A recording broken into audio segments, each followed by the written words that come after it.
Good evening, everyone. Welcome to UCA Theatre's production of The Rivals by Richard Brinsley Sheridan. Last spring, when theaters closed all over the world, theater artists and audiences immediately began searching for ways to carry on. How can we actively pursue our need to enact stories when we have to stay masked, distanced, and apart? This is our experiment with Zoom theater. None of us has ever done anything like it before, and for many of you, it is an unfamiliar experience. We are excited to do this with you, and we are obliged to you for your kind attention. Sheridan's play takes place in Bath, England in early 1775 when it was written. The performance will begin shortly. Thank you.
What?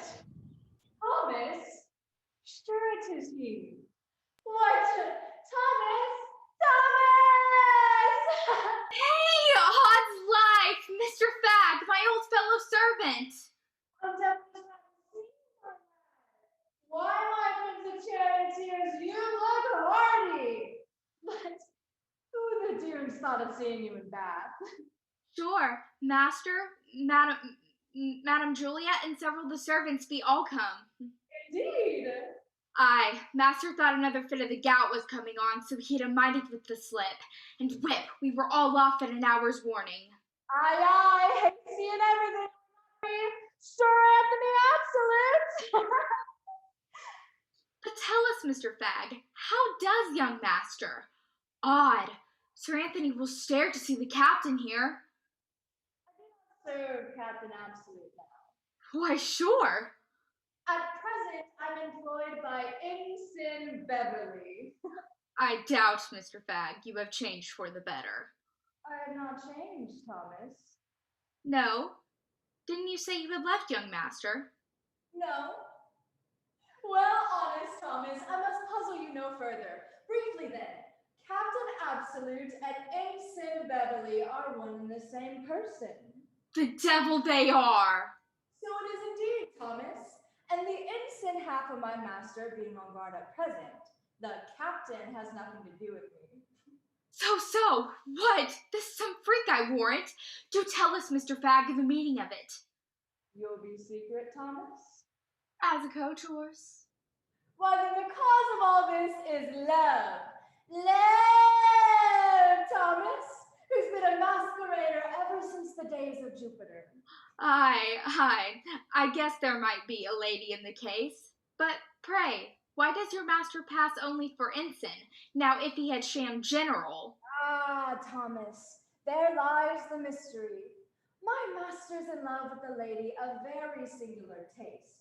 A lady who likes him better as half-paid ensign than if she knew he was the son and heir to Sir Anthony Absolute, a baronet of 3,000 a year. That is an odd taste indeed. But has she got the stuff, Mr. Fagg? Is she rich, eh? Rich? Why, I believe she owns half the stocks. Zooks, Thomas, she could pay the national debt as easily as I could pay my washerwoman. Bravo, Faith. But does she draw kindly with the captain? As fond as pittance. May one hear her name? Miss Lydia Language.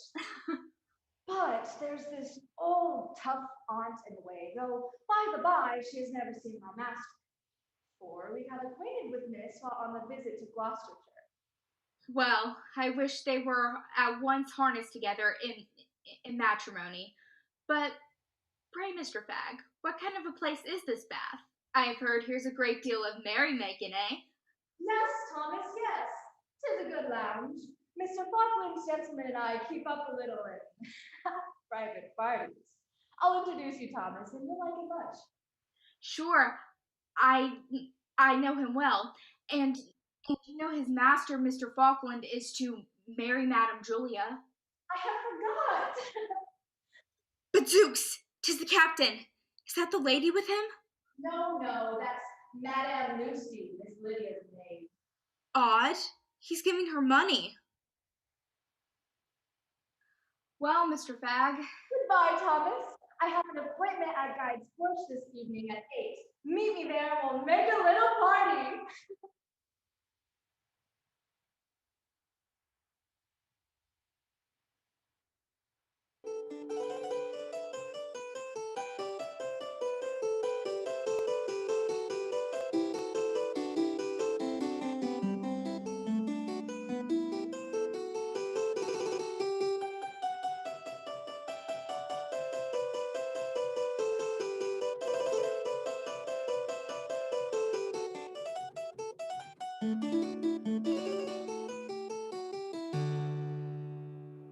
Indeed, ma'am, I traversed half the town in search of it. I don't believe there's a circulating library in Bath I hadn't been at. And could not you get the reward of constancy? No, indeed, ma'am. Nor the fatal connection? No, indeed, ma'am. Nor the crimes of the heart or the delicate distress? No, indeed, ma'am. I asked everywhere for them. Hi-ho. Well, child, what have you brought me? Oh, here, ma'am. This is the Gordian knot, and this peregrine pickle. Here are the Tears of Sensibility and Humphrey Clinker. This is the Memoirs of a Lady of Quality, written by herself. And here, the second volume of The Sentimental Journey. Hi-ho. What are those books by the glass? The great one is Only the Whole Duty of Man, where I press a few flowers, ma'am. Very well. Give me the sal volatile. Is it in a blue cover, ma'am? My smelling bottle, you simpleton. Oh, the drops. Here, ma'am. Hold! Here's someone coming. Quick, go see who it is. Surely I heard my cousin Julia's voice. Oh, Lud, ma'am, here is Miss Melville. Is it possible? My dearest Julia, how delighted am I! How unexpected! True, Lydia, and our pleasure is the greater. Julia, I have 1,000 things to tell you. But first, inform me what has conjured you to Bath. Is Sir Anthony here? He is. We are arrived within this hour, and I suppose he will be here to wait on Mrs. Malaprop as soon as he is dressed. Then before we are interrupted, let me depart with you some of my distress. You know of my whole connection with Beverly. But I have lost him, Julia. My aunt has discovered us by a note she intercepted and has confined me ever since. Yet, would you believe it? She has absolutely fallen in love with the tall Irish baronet she met one night since we had been here. You jest, Lydia. No, upon my word. She really carries a sort of correspondence with him, under a feigned name though, till she chooses to be known to him Delia or Celia. Then surely she is now more indulgent to her niece. Quite the contrary. Since she has discovered her own frailty, she has become more suspicious of mine. Yet, I must inform you of another plague. That odious Acres is to be in Bath today. Come, Lydia, hope for the best. But you have not heard the worst. Unfortunately, I had quarreled with my poor Beverly right before my aunt made the discovery. What was his offense? Oh, nothing at all, but I don't know how it was. As often as we had been together, we had never had a quarrel, and I was afraid he would never give me an opportunity. So, last Thursday, I wrote a letter to myself to inform myself that Beverly was at the time paying his addresses to another woman. I signed it, Your Friend Unknown, showed Beverly the letter, charged him with his falsehood, put myself in a violent passion, and vowed I'd never see him more. And you let him depart so and have not seen him since? 'Twas the next day my aunt found the matter out.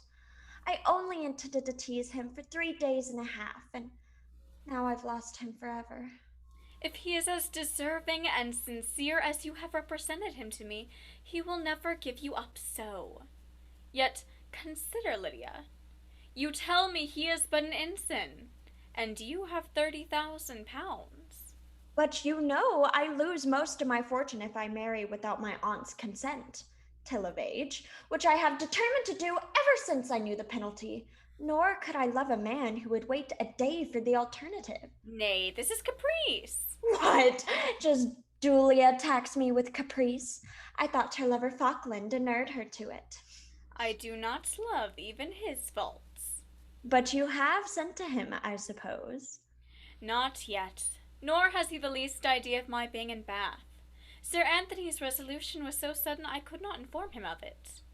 Well, Julia, you are your own mistress.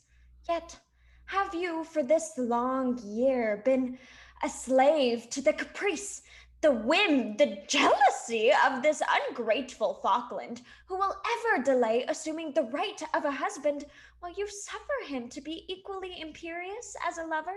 Nay, you are wrong entirely. We were contracted before my father's death. That, and some consequent embarrassments have delayed what I know to be my Falkland's most ardent wish. And as for his character, you wrong him there too. No, Lydia, he is too proud, too noble to be jealous. If he is captious, 'tis without disassembling. If fretful, without rudeness. Unused to the fopperies of love, he is negligent of those little duties expected of a lover. But his affection is ardent and sincere, and as it engrosses his whole soul, he expects every thought and emotion of his mistress to move in unison with his. Yet, though his pride calls for this in full return, his humility makes him undervalue those qualities in him which would entitle him to it. And, not feeling why he should be loved to the degree he wishes, he still suspects he is not loved enough. This temper, I must own, has cost me many unhappy hours. But I have learned to think myself his debtor for those imperfections that arise from the ardor of his attachment. Well, I cannot blame you for defending him. But tell me candidly, Julia, had he not saved your life, do you think you should be as attached to him as you are? Believe me, the rude blast that overset your boat was a proper scale of love to him. Gratitude may have strengthened my attachment to Mr. Falkland, but I had loved him before he had preserved me. Yet surely that alone were an obligation sufficient. Obligation. Why, a water spaniel would have done as much. Well, I should never think of giving my heart to a man because he could swim. Come, Lydia, you are too inconsiderate. Nay, I do but jest. What's here? Oh, ma'am, Sir Anthony Absolute has just come home with your aunt. Lucy, do you watch? Yet I must go. Sir Anthony does not know I am here, and if we meet, he'll detain me to show me the town.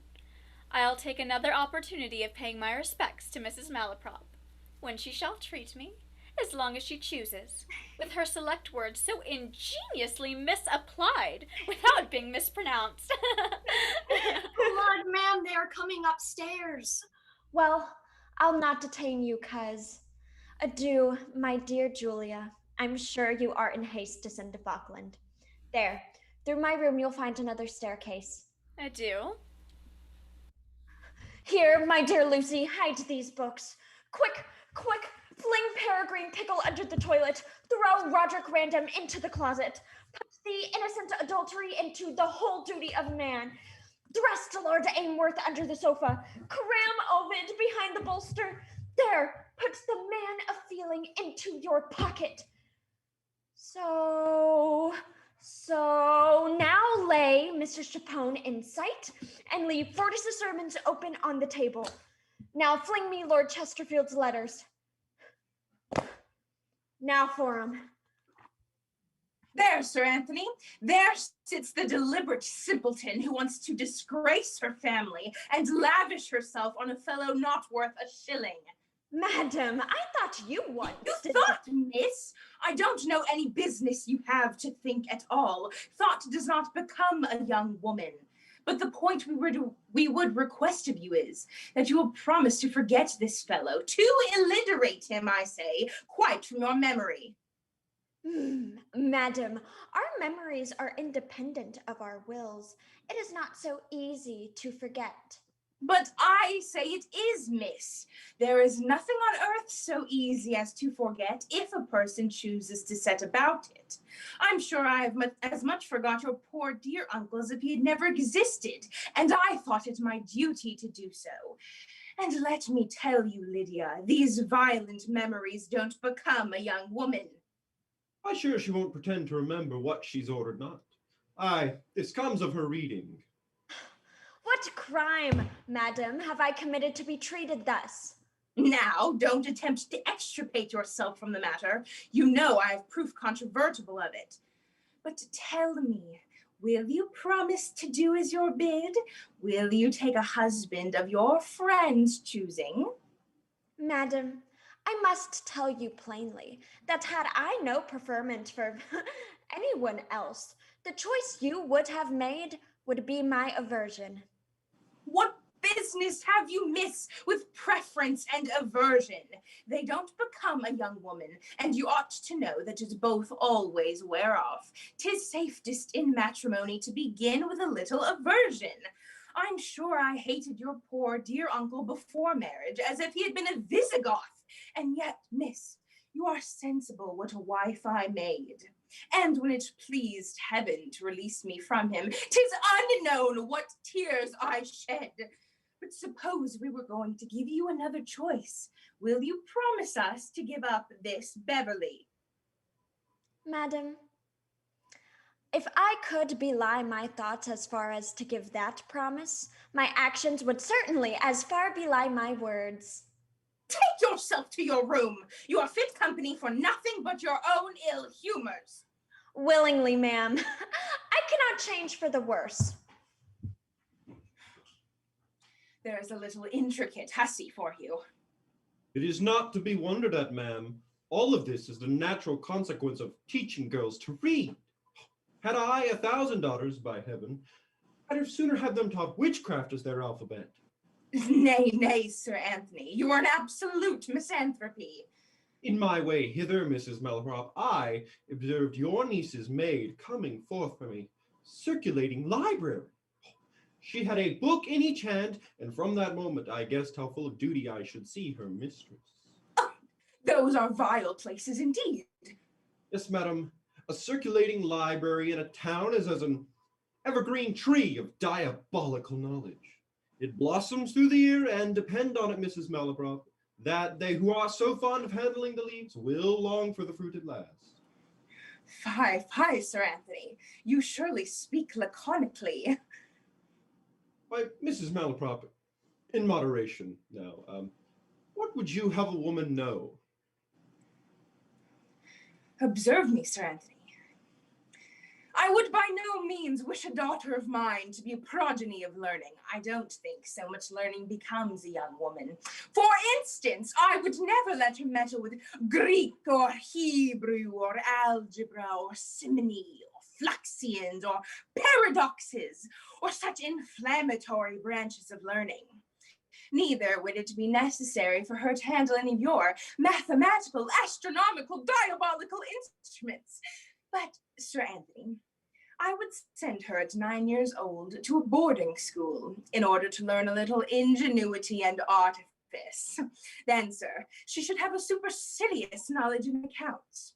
And as she grew up, I would have her instructed in geometry, that she might know something of the contagious countries.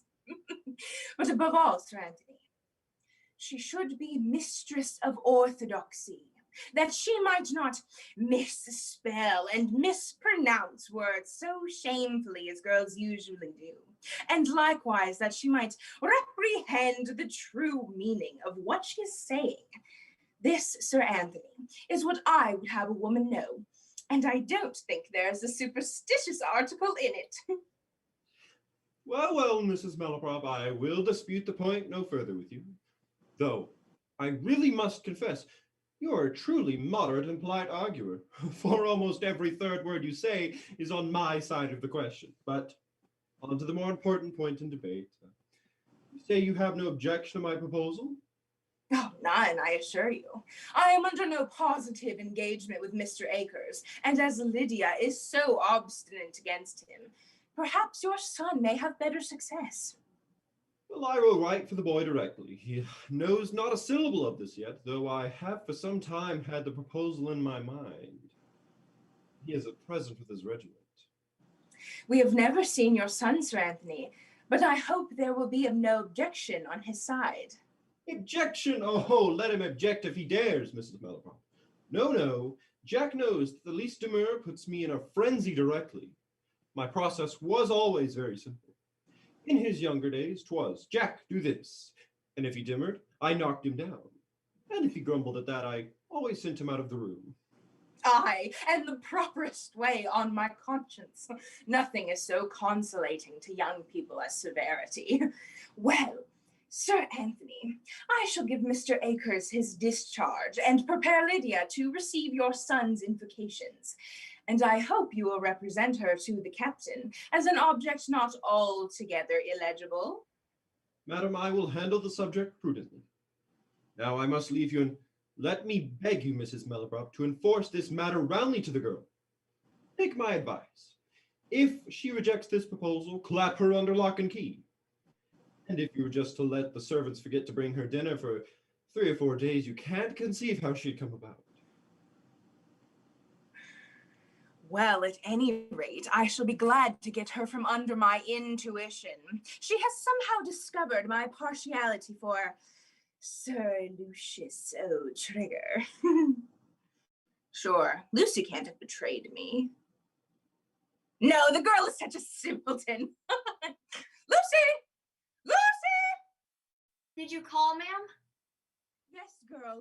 Did you see Sir Lucius while you were out? No, ma'am, not a glimpse of him. You are sure, Lucy? You never mentioned. Oh, Gemini, I'd sooner cut my tongue out. So come to me presently, and I'll give you another letter for Sir Lucius. But mind, Lucy, if ever you betray what you are entrusted with, unless it be other people's secrets to me. You forfeit my malevolence forever, and your being a simpleton shall be no excuse for your locality.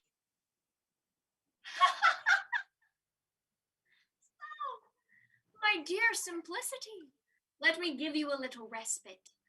Let girls in my station be as fond as they please in appearing expert and knowing in their trusts. Commend me to a mask of silliness with a pair of sharp eyes for mine own interest under it. Let me see to what account I have turned my simplicity lately. For abetting Miss Lydia Languish in a design of running away with an ensign. In money, £12.12. Gowns, 5.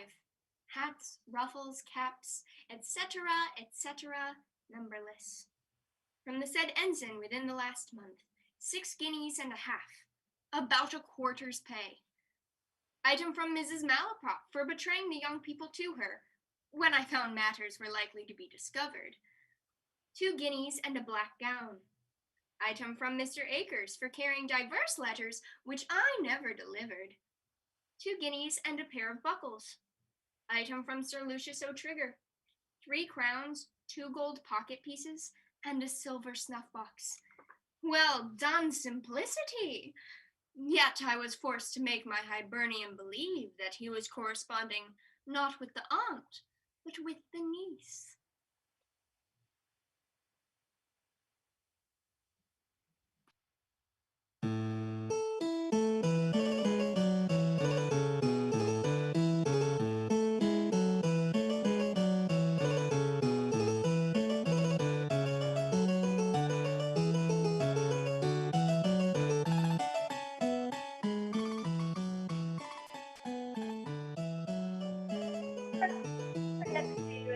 To inquire after his health and to know if he was at leisure to see you. What did he say upon hearing that I was at Bath? Sir, in my life, I've never saw an elderly gentleman more astonished. He started back a 2, a 3 paces, rapped out a dozen of interjectual oaths, and asked, "What the devil I brought you here?" What did you say? Oh, I lied, sir. I forgot the precise lie, but you may depend on it. He got no truth from me, yet for fears of blunders in the future, I should be glad to fix what has brought us to Bath, in order we may lie a little consistently. Sir Anthony's servants were curious, sir. Very curious indeed. You have said nothing to them. Oh, not a word, sir, not a word. My master has come to Bath to recruit. Yes, sir, I said to recruit. Well, recruit will do. Let it be so. Is Mr. Falcon returned? He is above, sir, changing his dress. Can you tell whether he has been informed of Sir Anthony and Miss Melville's arrival? I fancy not, sir. Go, tell him I am here. Yes, sir. I beg a pardon, sir, but should Sir Anthony call, you will do me a favor to remember we are recruiting, if you please. I will. And then the tenderness to my character, I shall esteem it an obligation. Though I never scruple a lie to serve my master, yet it hurts one's conscience to be found out. And now for my whimsical friend. If he does not know that his mistress is here, I'll tease him a little before I tell him. Falkland, well met. You're welcome to Bath again. You are punctual in your return. Yes, I had nothing to detain me. Well, what news since I left you? How stand matters between you and Lydia? Faith, much as they were. I have not seen her since our quarrel. However, I expect to be recalled at every hour. Why don't you persuade her to go off with you at once? What, and lose 2/3 of her fortune? You forget that, my friend. No, I could have brought her to that long ago. Nay, then you trifle too long. If you are sure of her, propose to the aunt in your own character, and write to Sir Anthony for his consent. Softly. For though I am convinced my little Lydia would elope with me as Ensign Beverly, I am by no means certain that she would take me with the impediment of our friend's consent, a regular humdrum wedding, and the revision of a good fortune on my side. No, I must prepare her gradually for the discovery and make myself necessary to her before I risk it. Well, but Falkland, you'll dine with us today at the hotel? Indeed, I cannot. I'm not in spirits to be of such a party. For heavens, I shall forswear your company. You are a most teasing, captious, incorrigible lover. Do love like a man. Am I not a lover? I am the romantic one too. Yet do I carry with me everywhere such a confounded farrago of doubts, fears, hopes, wishes, and all the flimsy furniture of a country Mrs. Brain. For heaven's sake, what grounds for apprehension can you conjure up at present? What grounds for apprehension did you say? Heavens, are there not 1,000? I fear for her spirits, her health, her life. Oh, Jack, when delicate and feeling souls are separated, there's not a feature in the sky, not a movement of the elements, not an aspiration of the breeze, but hints some cause for a lover's apprehension. Aye, but we may choose whether we will take the hint or not. So then, Falkland, if you were convinced your mistress were well and in spirits, you would be entirely content. I should be happy beyond measure. I'm only anxious for that. Then to cure your anxiety at once, Miss Melville is in perfect health and is at this moment in Bath. Nay, Jack, don't trifle with me. She has arrived with my father within the hour. Can you be serious? I thought you knew Sir Anthony better than to be surprised at a sudden whim of this kind. Seriously then, it is as I tell you, upon my honor. My dear Jack, now nothing on earth can give me a moment's uneasiness. Sir, Mr. Akers just arrived, is below. Stay, Falkland. This Akers lives within a mile of Sir Anthony, and he shall tell you how your mistress has been since you left her. Show him up, Fag. What, is he much acquainted in the family? Oh, very intimate. Well then, I should like to ask him a few questions. He is likewise a rival of mine, that is of my other selves, for he does not think his friend Captain Absolute ever saw the lady in question, and it's ridiculous enough to hear him complain to me of a certain Beverly, a concealed and skulking rival who, he says... Hush, he's here. Ah, my dear friend, noble captain and honest Jack, how dost thou? Just arrived, faith, as you see. Sir, your humble servant. But warm work on the roads, Jack. Holy horseshit, I have traveled like a comet with a tail of dust all the way as long as them all. Ah, Bob, you are indeed an eccentric planet, but we know your attraction hither. Give me leave to introduce Mr. Falkland to you. Mr. Falkland, Mr. Akers. Sir, I am most heartily glad to see you. Hey, Jack, this is Mr. Falkland. Hi, Bob. Miss Melville's Mr. Falkland.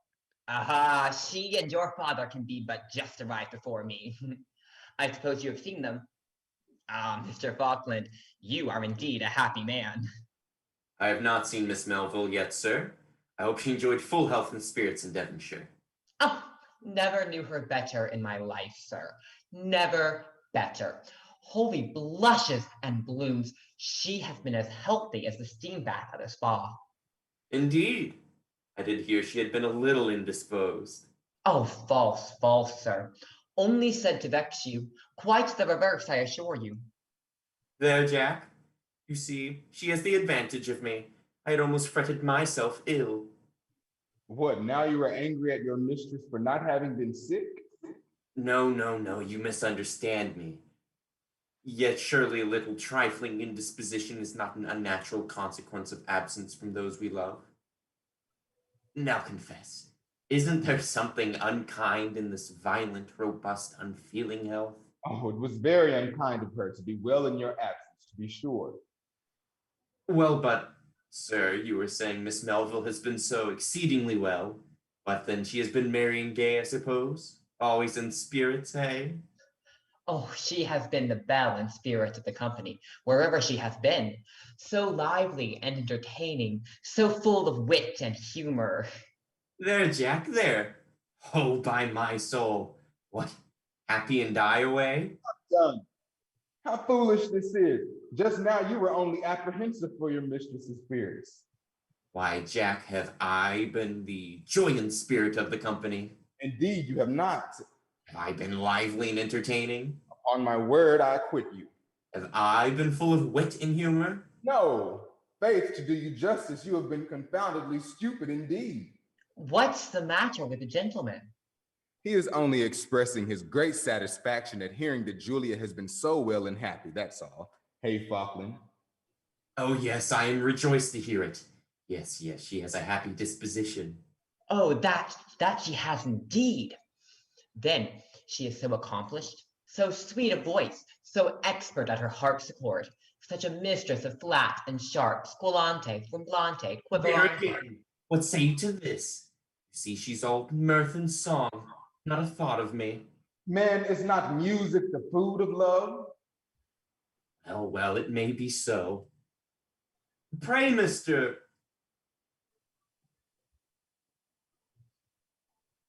What's his damned name? Can you remember what songs Miss Melville sung? Oh, not I indeed. Stay now. There were some pretty melancholy airs, I warrant. Perhaps you may recollect. Did she sing, "When absent from my soul's delight"? Oh no, that wasn't it. Or "Go gentle gales"? Oh no, nothing like it. Lord, now I recollect one of them. My heart's my own, my will is free. Oh, fool that I am to fix all my happiness on such a trifler. What can you say to this, sir? Why, that I should be glad my mistress has been so merry, sir. Nay, I am not sorry that she has been happy. No, I am glad of that. I would not have had her sad or sick. Yet surely a sympathetic heart would have shown itself even in the choice of a song. Well, but she's been dancing too, no doubt. Oh, what did the gentleman say about dancing? He says the lady we speak of dances as well as she sings.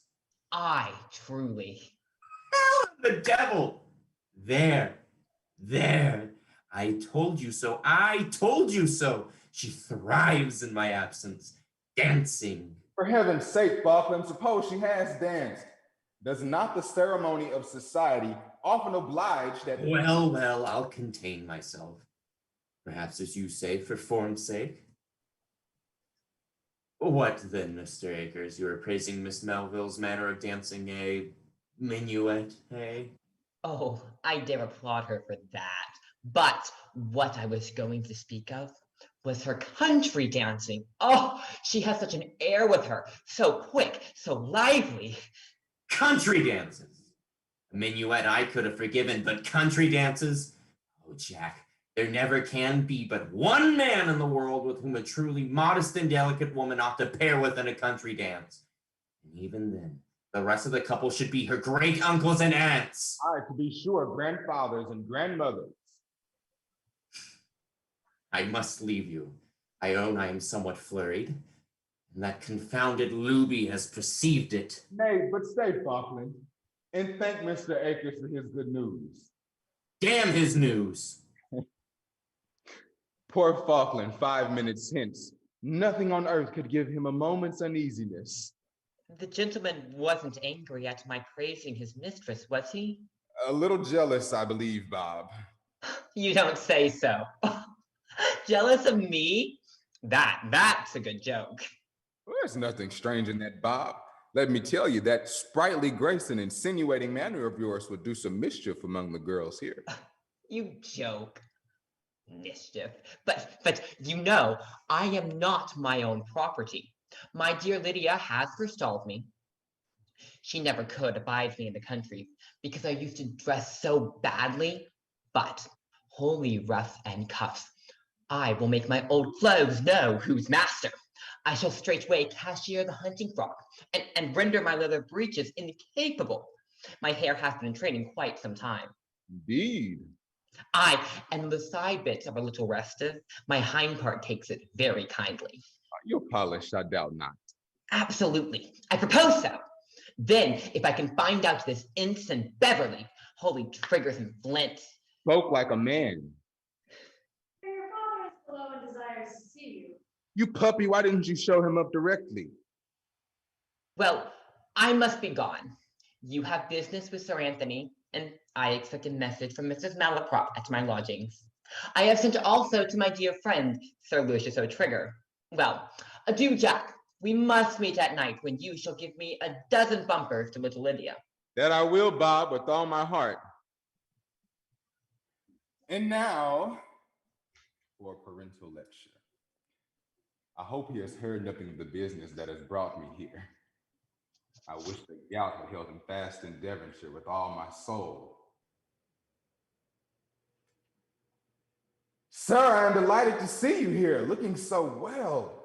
Your sudden arrival at Bath made me apprehensive for your health. Very apprehensive, I dare say, Jack. You are recruiting here, eh? Yes, sir, I am on duty. Well, I am glad to see you, though I did not expect it, for I was going to write to you on a little matter of business. Now, Jack, I have been considering that I grow old and infirm and shall probably not trouble you long. Pardon me, sir, but I've never seen you look more strong and hearty, and I pray frequently that you may continue so. I hope your prayers may be heard with all my heart. Well, then, I have been considering that I am so strong and hearty that I may continue to plague you a long time. Now, Jack, I am sensible that the income of your commission and what I have hitherto allowed you is but a small pittance for a lad of your spirit. Sir, you are very good. And it is my wish, while yet I live, to have my boy make some figure in the world. I have resolved, therefore, to fix you at once in a noble independence. Sir, your kindness overpowers me. Such generosity makes the gratitude of reason more lively than the sensations of even filial affection. I am glad you're so sensible of my attention, and you shall be the master of a large estate in a few weeks. Let my future life, sir, speak my gratitude. I cannot express the sense I have of your munificence. Yet, sir, I presume you would not wish me to quit the army. Oh, that shall be as your wife chooses. My wife, sir. Aye, settle that between you. Settle that between you. A wife, sir, did you say? Aye, a wife. Why, did I not mention her before? Not a word of her, sir. Oh, odds life, I mustn't forget her, though. Yes, Jack, the independence I was speaking of is by marriage. The fortune is saddled with a wife, though I suppose that makes no difference. Sir, you amaze me. What the devil's the matter with the fool? Just now, you were all gratitude and duty. I was, sir. You talked to me of independence and a fortune, but not a word of a wife. Why? What difference does that make? Odds life, sir. If you have the estate, you must take it with the livestock on it, as it stands. If my happiness is to be the price, then I must beg leave to decline the purchase. Pray, sir, who is the lady? What's that to you, sir? Come, give me your promise to love and to marry her directly. Sure, sir, this cannot be very reasonable. To summon my affections for a lady I know nothing of. I am sure, sir, it is more unreasonable in you to object to a lady you know nothing of. Then, sir, I must tell you plainly that my inclinations are fixed on another. My heart is engaged to an angel. Then pray, let it send an excuse. It is very sorry, but business prevents its waiting on her. But my vows are pledged to her. Let her foreclose, Jack. Let her foreclose. They are not worth redeeming. Besides, you have the angel's vows in exchange, I suppose, so there can be no loss there. Sir, you must excuse me if I tell you once and for all that in this point, I cannot obey you. Hark ye, Jack. I have heard from you for some time with patience. I have been cool, quite cool, but take care, you know I am compliance itself when I am not thwarted. No one more easily led when I have my own way, but don't put me in a frenzy. Sir, I must repeat it. In this, I cannot obey you. Now, damn me if I ever call you Jack again while I live. Nay, sir, but hear me. Not a word, not one word. So give me your promise by a nod and I'll tell you what, Jack. I mean, you dog, if you don't. What, sir? Promise to link myself to some mass of ugliness? Zoons! Sirrah, the lady shall be as ugly as I choose. She shall have a hump on each shoulder. She shall be as crooked as the crescent. Her one eye shall roll like the bulls in Cox's museum. She shall have skin of a mummy and the beard of a goat. She shall be all this, sir, yet I will make you ogle her all day and sit up all night to write sonnets on her beauty. This is reason and moderation indeed. Why, you impudent, insolent, overbearing reprobate, I give you 6 hours and a half, if you then agree, without any condition, to do everything on earth of my choosing. And in time I may forgive you. And if not, zoons, don't enter the same hemisphere with me. Don't dare breathe the same air or use the same light as me, but get an atmosphere and a sun of your own. I'll disown you, I'll disinherit you, and I'll unget you, and damn me if I ever call you Jack again. Mild, gentle, considerate father. I wonder what old wealthy hag it is he wants to bestow on me. Yet he himself married for love, and was in his youth a bold intriguer and a gay companion. The skin of a mummy, the beard of a goat.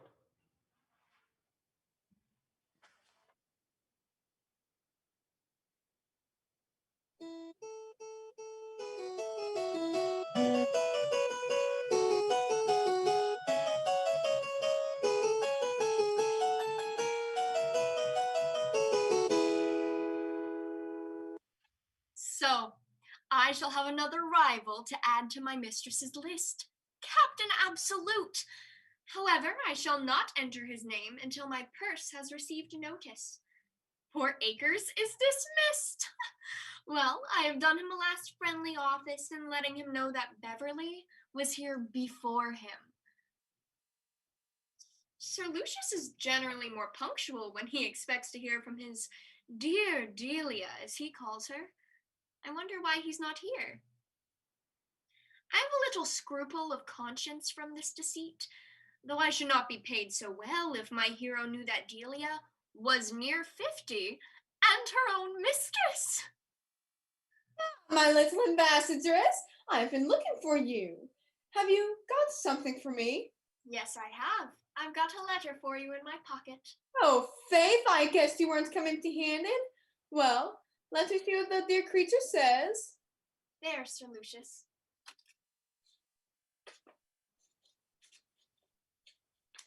Sir, there is often a sudden incentive impulse in love that has a greater induction than years of domestic combination. Such was the commotion I felt at the first superfluous view of Sir Lucius O'Trigger. Very pretty, upon my word. Female punctuation forbids me to say more, yet let me add that it will give me joy infallible to find Sir Lucius worthy the last criterion of my affections. Delia. Upon my conscience, Lucy, your lady, is a great mistress of language. Faith, she is quite the queen of the dictionary. Aye, Sir Lucius, a lady of her experience. Experience? What, at 17? Oh, true, sir, but she reads so, my stars. Oh, she must be very deep-bred to write this way. Though she is rather an arbitrary writer, too. For here are a great many poor words pressed into the surface of this note. Sir Lucius, if you were to hear how she talks of you. Oh, tell her I'll make her the best husband in the world. And Lady O'Trigger into the bargain. Now, my pretty lady, here's a little something to buy you a ribbon. And meet me in the evening, and I'll give you an answer to this. So, ma'am, I humbly beg pardon. Mr. Fagg, you flurry one so. Come, Lucy. Here's no one by. So a little less simplicity with a great deal more sincerity, if you please. You play false with us, madam. I saw you give the baronet a letter. My master shall know this, and if you don't call him out, I will. Gentlemen's gentlemen are so hasty. That letter was from Mrs. Malaprop Simpleton. She is taken with Sir Lucius's address. How? What taste some people have. But what says our young lady? Any messages to my master? Sad news, Mr. Fagg. A worse rival than Acres. Sir Anthony Absolute has proposed his son. Would, Captain Absolute. Even so, I overheard it all. Very good, Vane. Oh, goodbye, Lucy. I must away with this news. Laugh, but it is true, I assure you. Mr. Fagg, tell your master not to be cast down by this. Oh, he'll be so disconsolate. And charge him not to think of quarreling with young Absolute. Oh, never fear. Be sure. Let him keep up his spirits. We will.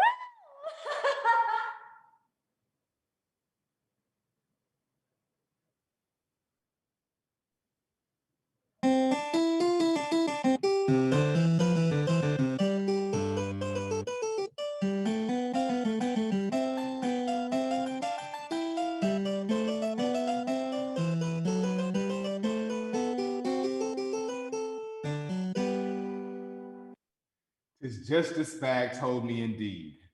My father wants to force me to marry the very girl I'm plotting to run away with. He must not know of my connection with her yet a while. However, I'll read my recantation instantly. Version is something sudden indeed, but I can assure him it is very sincere. So, here he comes. He looks plaguey gruff. I will die sooner than forgive him. Die, did I say? I will live these 50 years to plague him, an obstinate, passionate, self-willed boy. Who can he take after? But he's anybody's son for me. I will never see him more. Never, never, never. And now for a penitential face. Fellow, get out of my way. Sir, you see a penitent before you. I see an impudent scoundrel before me. A sincere penitent. Sir, I am come to acknowledge my error and to submit entirely to your will. What was that? I have been revolving and reflecting and considering your past goodness and kindness and condescension to me. Well, sir? I have likewise been weighing and balancing what you were pleased to mention concerning duty, obedience, and authority. Well, puppy. Why then, sir, the result of my reflections is a resolution to sacrifice every inclination of my own to your satisfaction. Well, now you talk sense. Absolute sense. I think I never heard anything more sensible in my life. Confound you, you shall be Jack again. I'm happy in the appellation. Now, Jack, my dear Jack, I will now inform you who the lady really is. Nothing but your passion and violence, you silly fellow, prevented my telling you at first. Now, Jack, prepare. For wonder and rapture, prepare. What think you of Miss Lydia Languish? Languish? You mean the languishes of Worcestershire? Worcestershire? No. Did you never meet Mrs. Malaprop and her niece, Miss Languish, who came to our country just before your last order to your regiment? Malaprop, Languish. I don't remember to have heard those names before. Yet stay, I think I do recollect something. Languish. Languish. She squints, doesn't she? A little red-haired girl? Squints? A red-haired girl? Zoons, no. I must have forgotten. It can't be the same person. Jack, what think you of a blooming, love-breathing 17? Oh, as to that, sir, I'm quite indifferent. If I can please you in this matter, 'tis all I desire. Nay, but Jack, her eyes. Oh, eyes so innocently wild, so bashfully irresolute. Not a glance, but speaks and kindles some thought of love. Oh, but then, Jack, her cheeks, oh, Jack, cheeks, deeply blushing at the insinuations of her telltale eyes. Oh, then, Jack, her lips, oh, lips, smiling at their own discretion. And if not smiling, more sweetly pouting, even more lovely in sullenness. That's she indeed. Well done, old gentleman. Oh, Jack, then her neck, oh, Jack. And which is to be mine, sir, the niece or the aunt? Why, you, insensible, unfeeling puppy, I despise you. When I was your age, such a description would have made me fly like a rocket. The aunt, indeed. Odds life, when I ran away with your mother, I would not have touched anything old or ugly to gain an empire. Not to please your father, sir. To please my father? That is quite another matter. Though he wasn't the indulgent father that I am, Jack. I dare say not, sir. But Jack, you are not sorry to find your mistress is so beautiful? Sir, I repeat it. If I can please you in this affair, 'tis all I desire. Not that I think a woman the worse for being handsome, yet, sir, if you would please to recollect, you before hinted something about a hump or two, one eye, and a few more graces of that kind. Now, not being very nice, I should rather choose a wife of mine to have the usual number of limbs and a limited quantity of back. And though one eye may be very agreeable, yet as the prejudice has always run in favor of two, I should not wish to affect a singularity in that article. What a cold block of wood you are! You, a soldier, you are fit only to dust the company's uniforms. Odds life, I have a great mind to marry the girl myself. Sir, I'm entirely at your disposal. If you should think of addressing this language yourself, I suppose you would have me marry the aunt. Or if you should change your mind and take the old lady, 'tis the same to me. I'll marry the niece. Upon my word, Jack, I know your indifference must be all a lie. I am sure it must. Come, confess, Jack. I'll never forgive you if you hadn't been lying and playing the hypocrite. I'm sorry, sir, that the respect and duty which I bear to you should be so mistaken. Hang your respect and duty. But come along with me. I will write a note to Mrs. Malaprop, and you shall visit the lady directly. Her eyes will be the Promethean torch to you. Come along. I will never forgive you if you don't come back stark mad with rapture and impatience. And if you don't, egad, I will marry the girl myself.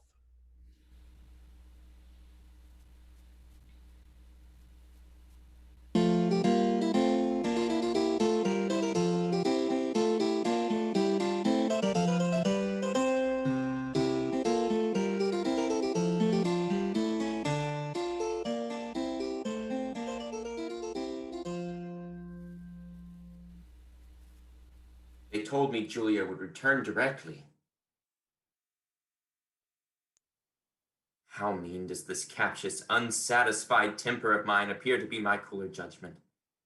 I'm conscious of it, yet I cannot correct myself. What tender, honest joy sparkled in her eyes when we met. How delicate was the warmth of her expression. I was ashamed to appear less happy, though I had come resolved to wear a face of coolness and upbraiding. Sir Anthony's presence prevented my proposed expostulations, yet I must be satisfied that she's not been so very happy in my absence. She's coming.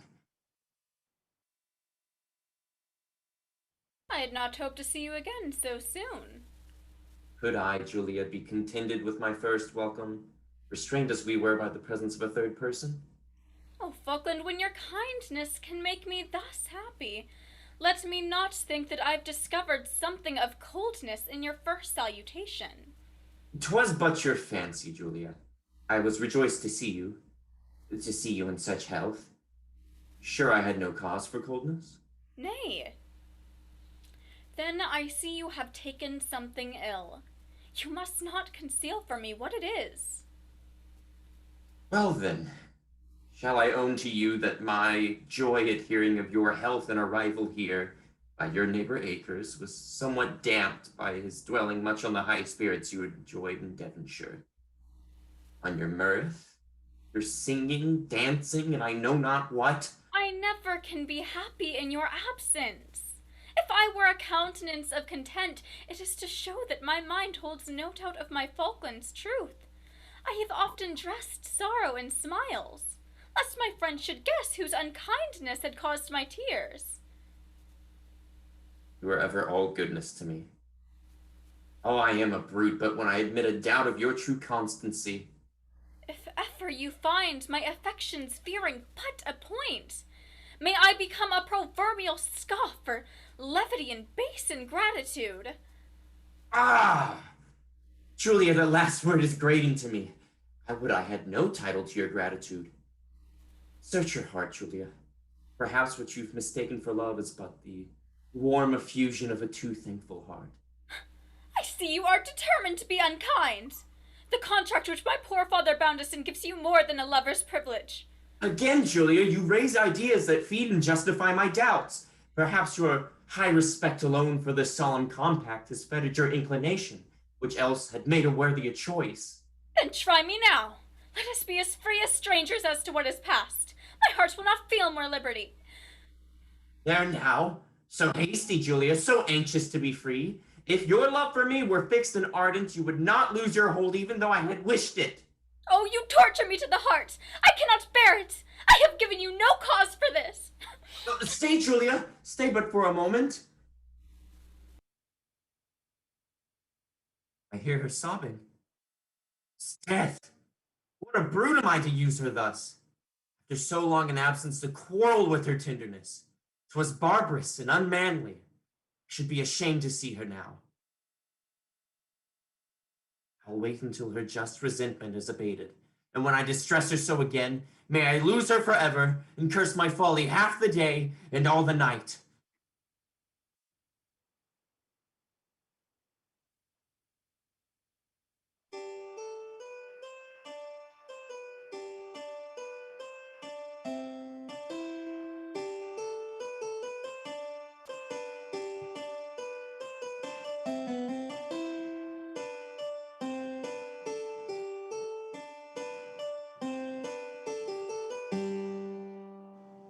Your being Sir Anthony's son, Captain, would itself be a sufficient accommodation. But from the ingenuity of your appearance, I am convinced you deserve the character here given of you. Permit me to say, madam, that as I have not yet seen Miss Languish, my principal inducement in this affair at present is the honor of being allied with Mrs. Malaprop, of whose intellectual accomplishments, elegant manners, and unaffected learning no tongue is silent. Sir, you do me infinite honor. Few gentlemen nowadays know how to value the ineffectual qualities in a woman. Few think how little knowledge becomes a gentlewoman. Men have no sense now but for the worthless flower of beauty. It's too true indeed, ma'am. Yet I fear our ladies should share the blame. They think our admiration of beauty so great that knowledge in them would be superfluous. Thus, like garden trees, they seldom show fruit before time has robbed them of the more specious blossom. Few, like Mrs. Malaprop in the orange tree, are rich in both at once. Sir, you overpower me with good breeding. He is the very pineapple of politeness. You are not ignorant, Captain, that this giddy girl has somehow contrived to fix her affections on a beggarly ensign whom none of us have ever seen and nobody knows anything of. So I have heard. I am not at all prejudiced against her on that account. You are very good and very considerate, Captain. I'm sure I have done everything in my power since I exploded the affair. Long ago, I laid my positive conjunctions on her never to think of the fellow again. Since then, I have laid Sir Anthony's preposition before her. But I am sorry to say she seems resolved to decline every particle that I enjoin her. That must be very distressing indeed. Oh, it gives me the hydrostatics to such a degree.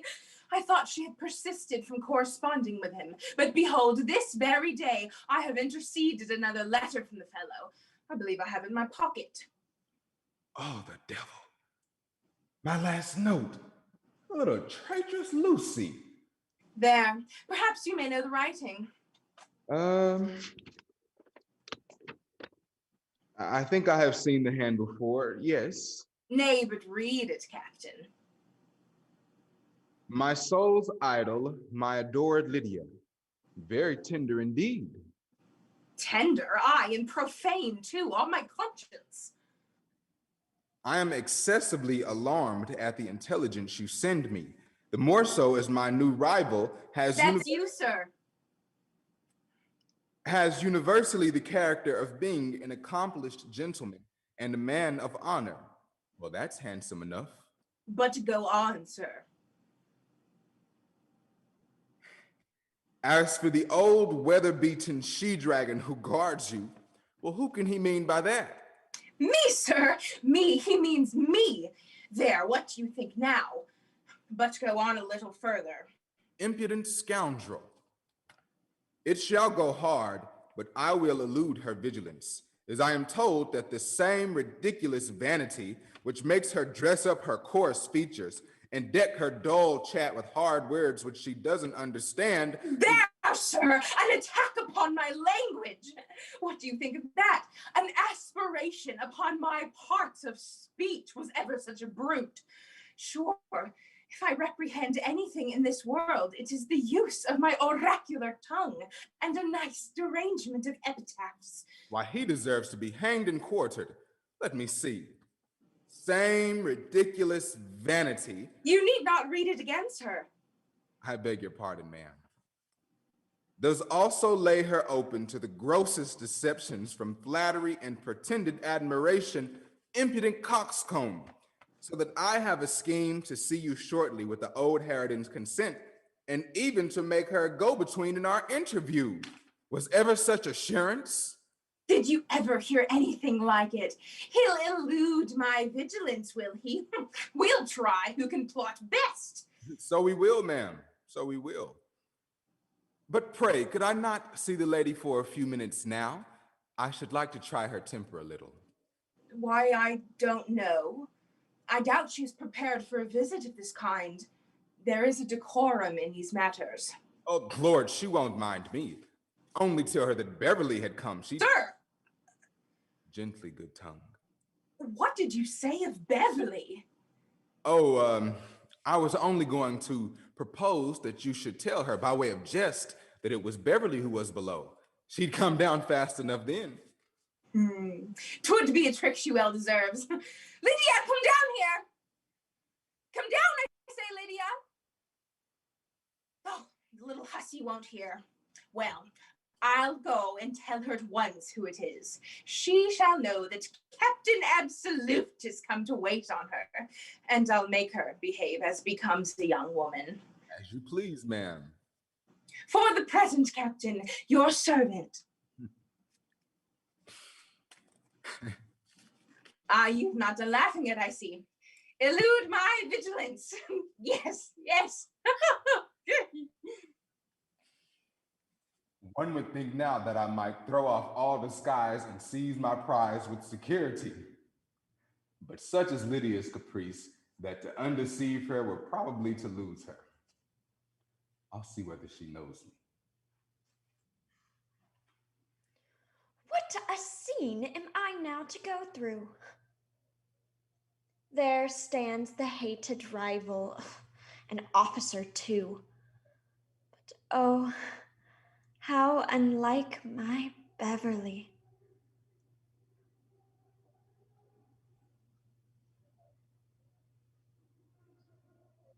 I wonder he don't begin. Truly, he seems a very negligent wooer. Quite at his ease, upon my word. I'll speak first. Mr. Absolute. Ma'am. Oh, heavens, Beverly. Hush, hush, my life, softly. Be not surprised. I am so astonished, and so terrified, and so overjoyed. For heaven's sake, how came you here? Briefly, I have deceived your aunt.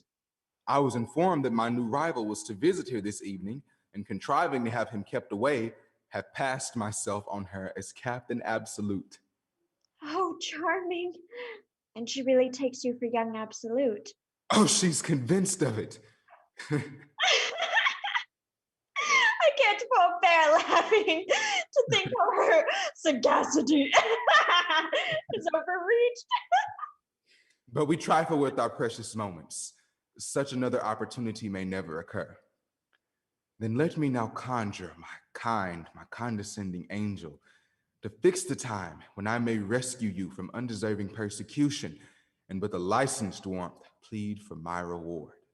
Will you then, Beverly, consent to forfeit that portion of my paltry wealth, that burden on the wings of love? Come to me rich only thus, in loveliness, Bring to me no portion but thy love, Lydia. 'Twill be generous in you. For well you know, it is the only dower your poor Beverly can repay. How persuasive are his words. How charming will poverty be with him. Ah, my soul, what a life we will then live. Love shall be our idol and support, and we will worship him with a monastic strictness, abjuring all worldly toys to center every thought and action there. Proud of calamity, we will enjoy the wreck of wealth, while the surrounding gloom of adversity will make the flame of our pure love show doubly bright. By heavens, I'll fling all goods of fortune from me with the prodigal hand, to enjoy the scene where I might clasp my Lydia to my bosom and say, the world affords no smiles to me but here. If she holds out now, the devil's in it.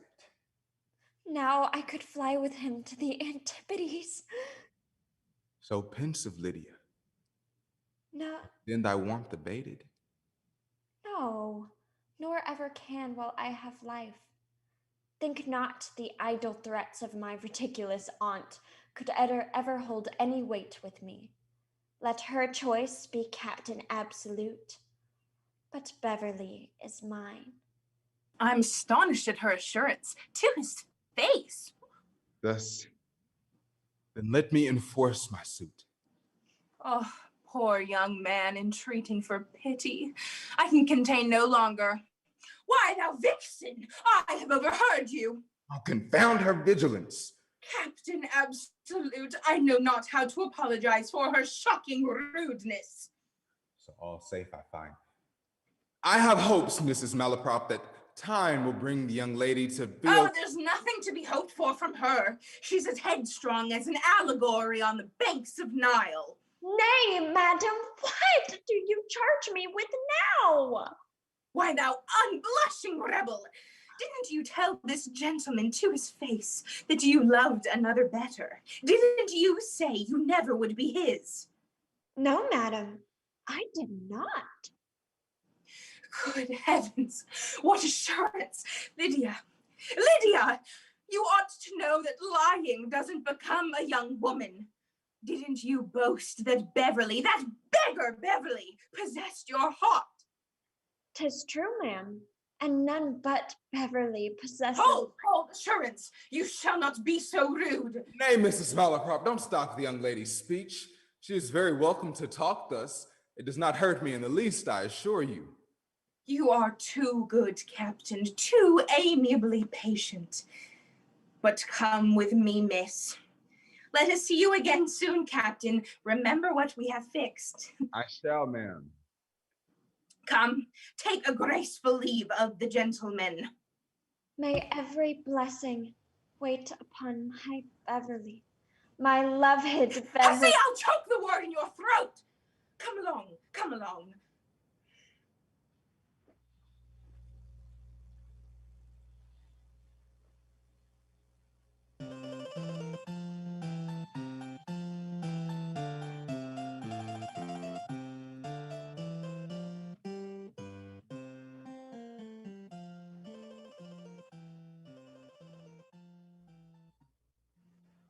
Ink. Fly. Coo. Hey. Sink. Fly. Coo. Hey.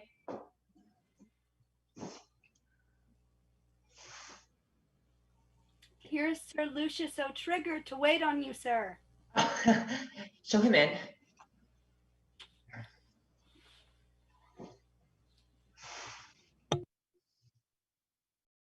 Mr. Akers, I'm delighted to embrace you. My dear Sir Lucius, I kiss your hands. Pray, my friend, what has brought you so suddenly to Bath? Faith, I have followed Cupid's jack-o'-lantern and find myself in a quagmire at last. In short, I have been very ill-used, Sir Lucius. Mark me, Sir Lucius. I fall as deep as need be in love with a young lady. Her friends take my part. I follow her to Bath, send word of my arrival, and receive answer that the lady is to be otherwise disposed of. She has another lover, one Beverly, who I am told is now in Bath. Holy slanders and lies. He must be at the bottom of it. A rival in the case is there. And you think he has supplanted you unfairly? Unfairly? To be sure he has. He never could have done it fairly. Then sure you know what is to be done. Well, not I upon my soul. We wear no swords here, but you understand me. What? Fight him? Aye, to be sure. What can I mean else? But he has given me no provocation. Now I think he has given you the greatest provocation in the world. Can a man commit more heinous offense against another than to fall in love with the same woman? Oh, by my soul, it is the most unpardonable breach of friendship. Breach of friendship, aye, but I have no acquaintance with this man.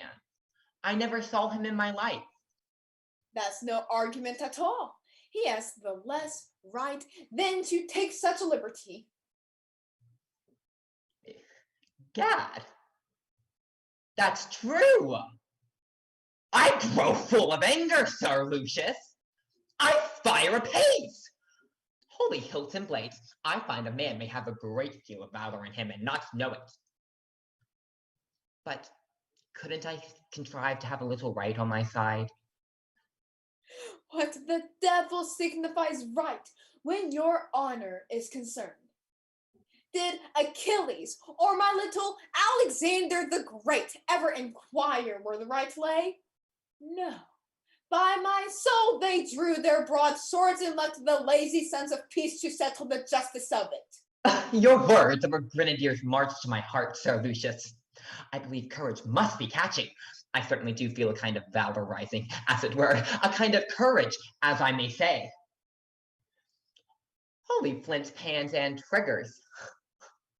I'll challenge him directly. Zoons, as the man in the play says, I could do such deeds. Come, here's some paper and a pen. Now shall I begin with an oath? Do the thing decently and like a Christian.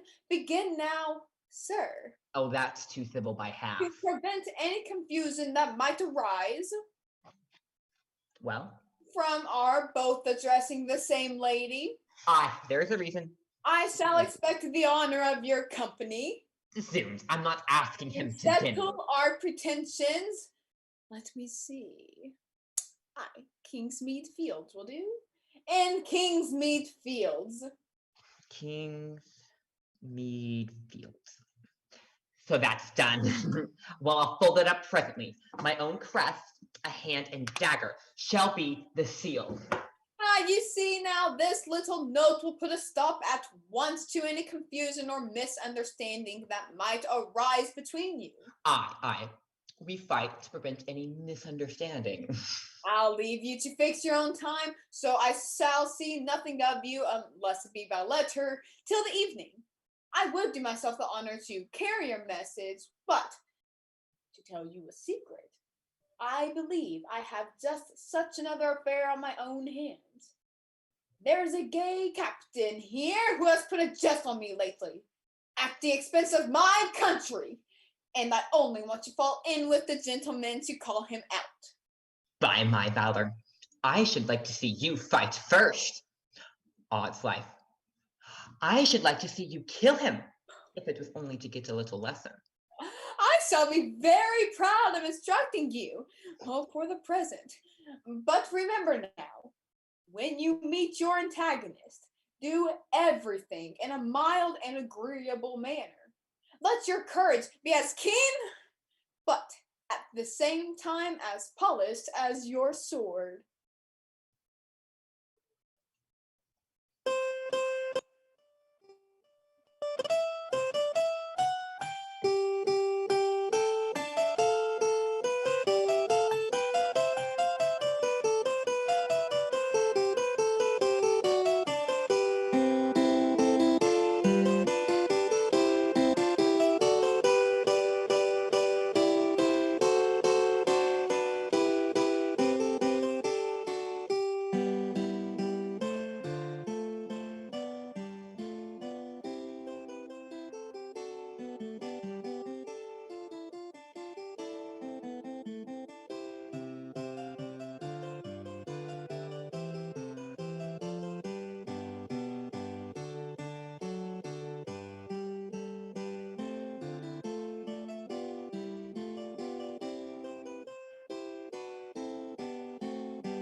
Captain Absolute, sir.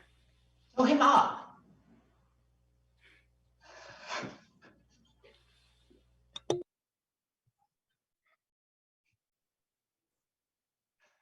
What's the matter, Bob? You sent for me? But what did you want with me, Bob? Oh.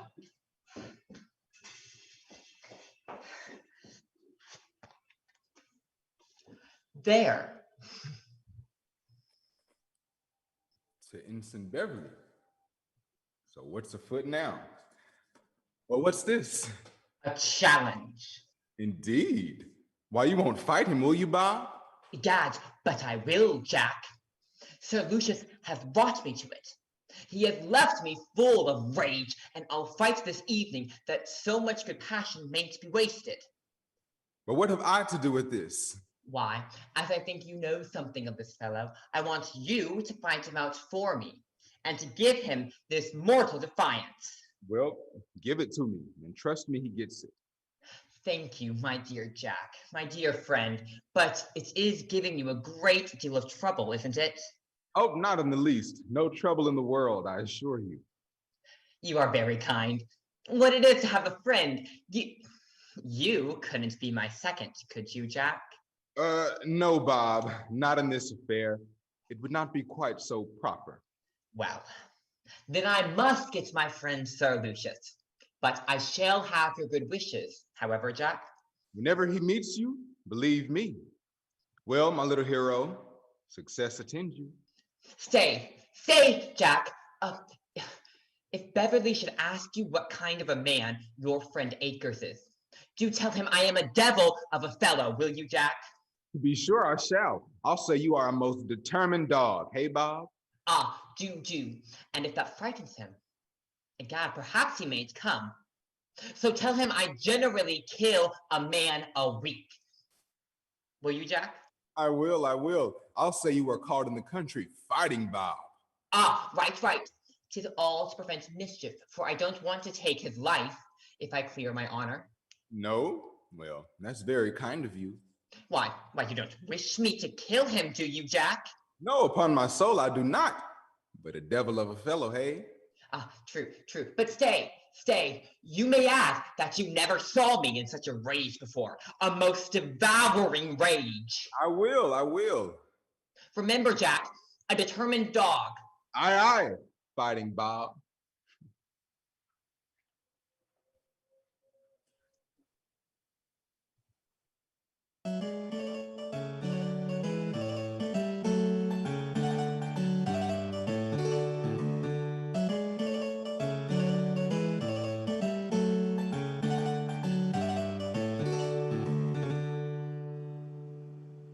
Why, the perverse one! Tell me what you can object to him. Isn't he a handsome man? Tell me that. A genteel man, a pretty figure of a man. She little thinks whom she is praising. So is Beverly, ma'am. No comparisons, miss, if you please. Comparisons don't become a young woman. No, Captain Absolute is indeed a fine gentleman. I, the Captain Absolute you have seen. Then he's so well-bred, so full of alacrity and adulation, and has so much to say for himself, in such good language, too. His physiognomy so grammatical, and then his presence is so noble, I protest. When I saw him, I thought of what Hamlet says in the play. Hesperian curls the front of Jove himself, and I, like March to threaten at command, a station like Harry Mercury knew.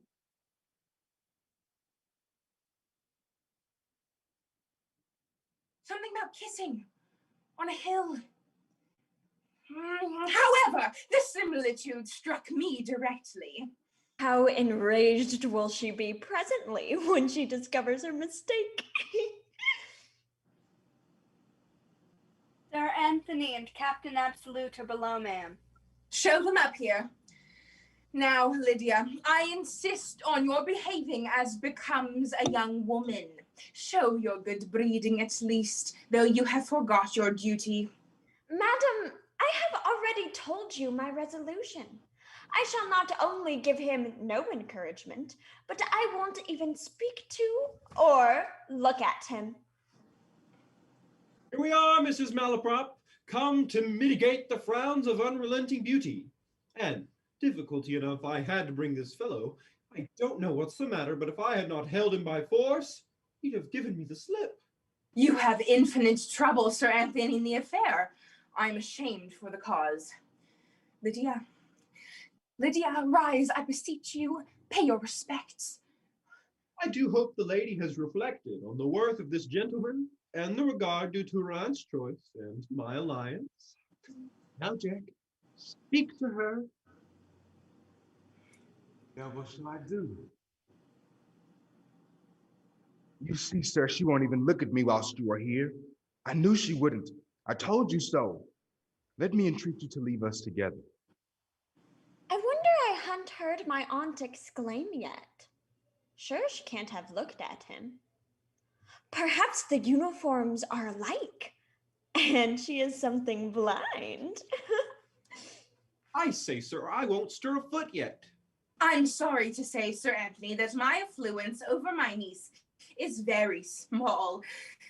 Turn round, Lydia. I blush for you. May I not flatter myself that Miss Languish will assign what cause of dislike she can have to my son? Why don't you begin, Jack? Speak, you puppy, speak. It isn't possible, Sir Anthony. She can have any. Answer, hussy. Why don't you answer? Then I trust that a childish and hasty predilection will be no bar to Jack's happiness. Zounds, sirrah, why don't you speak? I think my lover seems as little inclined to conversation as myself. Huh. How strangely blind must my aunt be? Madam, faith, sir, I am so confounded and so confused. I knew I should be so, sir. I knew it. The tremor of my passion entirely takes away my presence of mind. But it don't take away your voice, fool, does it? Go up and speak to her directly. Sir Anthony, shall we leave them together? Oh, you stubborn little vixen. Not yet, ma'am, not yet. Unlock your jaws, sirrah, or I will. Heaven seems she may be too sullen to look round. I must disguise my voice. Will not Miss Languish lend an ear to the mild accents of true love? What the devil ails the fool? Why don't you speak out, Jack? Not stand there croaking like a sickly frog. The excess of my awe, sir, and my modesty quite choke me. Your modesty again. I'll tell you what, Jack, if you don't speak out directly and glibly too, I shall be in such a rage. Mrs. Malaprop, I do wish the lady would favor us with something more than a side front. So all out, I see. Be not surprised, Lydia. Suppress all surprise at present. Heavens, 'tis Beverly's voice. Sure, he can't have imposed on Sir Anthony too. Is this possible? Beverly! How can this be? Beverly? Beverly? The devil. Beverly, what can the girl mean? This is my son, Jack Absolute. For shame, hussy, for shame. Your head runs so on that fellow, you have him always in your eyes. Beg Captain Absolute's pardon directly. I see no Captain Absolute, but my beloved Beverly. Soon, the girl's mad. Her brain's turned by reading. Oh, my conscience, I believe so. What do you mean by Beverly, hussy? You saw Captain Absolute before today. There he is, your husband that shall be. With all my soul, ma'am. When I refuse my Beverly, I refuse. He's as mad as bedlam. Or has this fellow been playing us a rogue's trick? Come here, sirrah. Who the devil are you?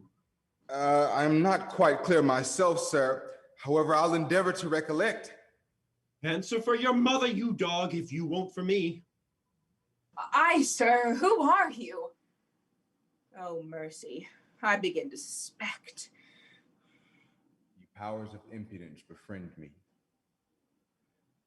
Sir Anthony, most assuredly I am your wife's son, and that I sincerely believe to be yours also. I hope my duty is always shown. Mrs. Malaprop, I am your most respected admirer, and shall be proud to add affectionate nephew. I need not tell my Lydia that she sees her faithful Beverly, who, knowing the singular generosity of her temper, assumed that name and station, which has proved a test of the most disinterested love, which he now hopes to enjoy in a more elevated character. So, there will be no elopement after all. Upon my soul, Jack, thou art a very impudent fellow. To do you justice, I think I never saw a piece of more consummate assurance. Sir, you flatter me. 'Twas my modesty, sir, my modesty which has stood in my way. Well, I am glad you're not the dull and sensible varlet you pretended to be, however. I'm glad you have made a fool of your father, you dog. Why, you disgraceful young rascal, it is a wonder you aren't ashamed to hold up your head. 'Tis with difficulty, sir. I'm confused, quite confused, as you must perceive. Oh, Lud, Sir Anthony, a new light breaks in upon me. Hey, how? What, Captain? Did you write the letters then? What, am I to thank you for the elegant compilation of an old, weather-beaten she-dragon? Oh, mercy. Was it you that reflected on my parts of speech? Dear sir, my modesty shall be overpowered at last. If you do not assist me, I shall certainly not be able to stand it. Come, Mrs. Malaprop, we must forget and forgive. Odds life, matters have taken so clever a turn all of a sudden that I could find it in my heart to be good-humored, eh, Mrs. Malaprop?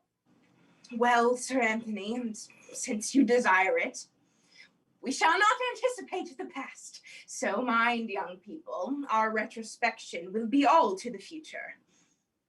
Come, we must leave them together. Mrs. Malaprop, they long to fly into each other's arms, I warrant. Hey, Jack, isn't the cheek as I said? In the eye, eh, you rogue? In the lip, eh? Come, Mrs. Malaprop, we will not disturb their tenderness. Use the season made for joy. Da-da-da! Odds life, I'm in such spirits I don't know what I could not do. Permit me, ma'am.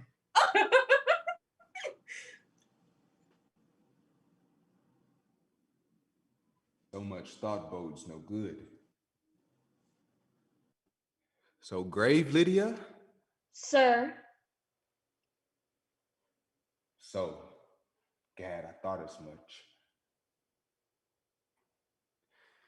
What, now that we are as happy in our friends' consent as in our mutual vows, Friends' consent indeed. Come, Lydia, we must lay aside some of our romance. A little wealth and comfort may be enjoyed after all. Thus, let me now entreat to... What signifies entreaty when you know I must have you? Nay, madam, there shall be no constraint upon your inclinations, I promise you. If I have lost your heart, I resign the rest. Gad, I must try what a little spirit will do. Then, sir, let me tell you that the interest you had there was acquired by a mean, unmanly imposition that deserves the punishment of fraud. What? You have been treating me like a child, humoring my romance and laughing, I suppose, at your success. You wronged me, Lydia. You wronged me. But here... So, while I fondly imagined that we were deceiving my relations and flattered myself that I should outwit and incense them all, behold, my hopes are to be crushed by my aunt's consent and approbation, and I myself am the only dupe at last. But here, sir, here is the picture. Beverly's picture, which I have worn night and day despite threats and entreaties. There, sir, and be assured I throw the original from my heart as easily. Nay, nay, madam, we will not differ as to that. Here is Miss Lydia Languish. There, madam. In beauty, this copy is not equal to you, but I cannot find in my heart to part with it.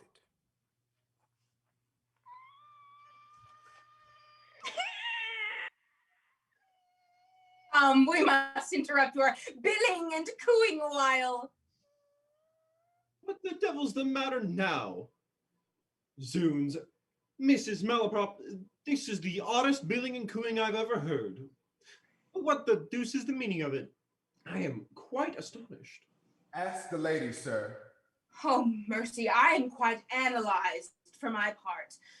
Why, Lydia, what is the reason of this? Gentlemen, ma'am. Zoons, I shall be in a frenzy. Why, Jack, you are not come out to be anyone else, are you? Aye, sir, there's no more trick, is there?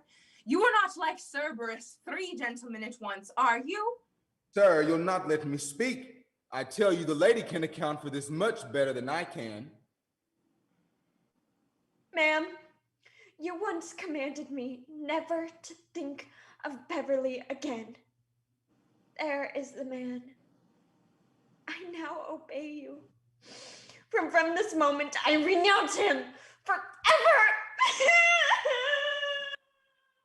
Oh, mercy and miracles. What a turn here is.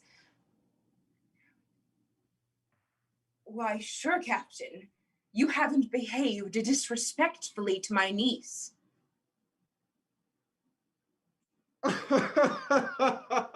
Now I see it. Now I see it. You have been too lively, Jack. No, sir, upon my word. No excuses, Jack. Why, your father, you rogue, was so before you. The blood of the absolute has always been impatient. Oh, poor little Lydia. You frightened her, you dog. You have. By all that is good, sir. We were... Say no more. Jack, Mrs. Malaprop will make your peace. Mrs. Malaprop, you must make his peace. You must tell her. 'Tis Jack's way. 'Tis all our ways. It runs in the blood of our family. Come along, Jack. Oh, Mrs. Malaprop, a young villain. Oh, Sir Anthony. Oh, fie. Captain.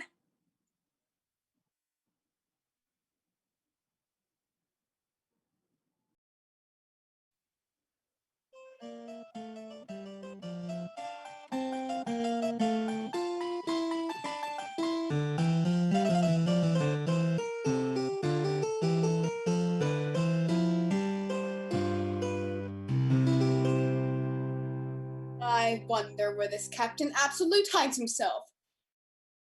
Isn't this the captain coming? Ah, faith it is. Who the devil is he talking to? To what fine purpose have I been plotting? A noble reward for all my schemes upon my soul. Death, I never was in a worse humor in all my life. Well, I could cut my own throat or any other person's with the greatest pleasure in the world. Oh, faith, I'm in the luck of it. I never could have found him in a sweeter temper than for my purpose. To be sure, I'm just come in the nick. Now to enter into conversation with the captain, and so quarrel genteelly. With regards to that matter, Captain, I must beg leave to defer an opinion with you. Upon my word, then, you must be a very subtle disputant, because, sir, I happen just then to be giving no opinion at all. Well, that's no reason. Forgive me, leave to tell you. A man may think an untruth as well as speak one. Very true, sir, but if a man never utters his thoughts, I should think he might stand a chance of escaping controversy. Well then, sir, you differ in opinion with me, which amounts to the same thing. Harkee, Sir Lucius, If I had not before known you to be a gentleman, upon my soul, I should not have discovered it at this interview. For what you can drive at, unless you mean to quarrel with me, I cannot conceive. I humbly thank you for the quickness of your apprehension. You have named the very thing I would be at. Well, very well then, sir. I shall not balk your inclinations, but I should be glad if you would please explain your reasons. Your memory is very short, sir, or else you could not have forgotten the affront you passed on me within this week. So, no more, but name your time and place. Well, since you are so bent on it, the sooner the better. Let it be here, this evening, by the spring gardens. We shall scarcely be interrupted. If it's the same to you, Captain, I should take it as a particular kindness if you would let us meet at Kingsmead Fields, as a little business will call me there about 6 o'clock, and I may dispatch both matters at once. But 'tis the same to me exactly. A little after 6 then, we'll discuss this matter more seriously. If you please, sir, there will be very pretty small sword light, though it won't do for a long shot. So that matter settled, and my mind's at ease. Well met. I was going to look for you. Oh, Falkland, all the demons of spite and disappointment have conspired against me. I'm so vexed that had I not the prospect of being knocked to the head by and by, I should scarce have breath to tell you the cause. What can you mean? Has Lydia changed her mind? I should have thought her duty and inclination would now have pointed to the same object. Eyes, the eyes do of a person who squints. When her love eye was fixed on me, her other, the eye of duty, was finally oblique. But when duty bid her turn back the same way, off the other turned on a swivel and secured its retreat with a frown. But what's the prospect, you? Then to round up the whole, a good-natured Irishman here, for some affront which I am sure I never intended, has begged leave to have the pleasure of cutting my throat, and I mean to indulge him. That's all. Prithee, be serious. 'Tis fact upon my soul, Sir Lucius O'Trigger, for some affront which I am sure I never intended, has obliged me to meet him here this evening by the spring gardens. 'Tis on that account I wish to see you. You must go with me. Nay, there must be some mistake, sure. Sir Lucius shall explain himself, and I dare say matters may be accommodated. A good deal ruffled by a difference I have had with Julia. My vile, tormenting temper has made me treat her so cruelly that I may not be myself until we are reconciled. By heavens, Falkland, you don't deserve her. For you, sir.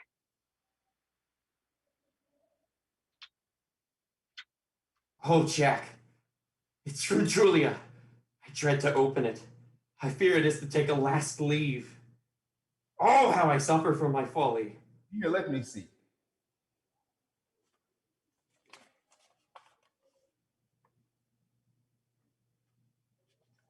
Aye, 'tis a final sentence indeed. 'Tis all over with you, Faith. Nay, Jack, don't keep me in suspense. Here. As I'm convinced that my dear Falkland's own reflections have already upbraided him for his last unkindness to me, I will not add another word on the subject. I wish to speak with you as soon as possible. Yours ever and truly, Julia. Well, there's stubbornness and resentment for you.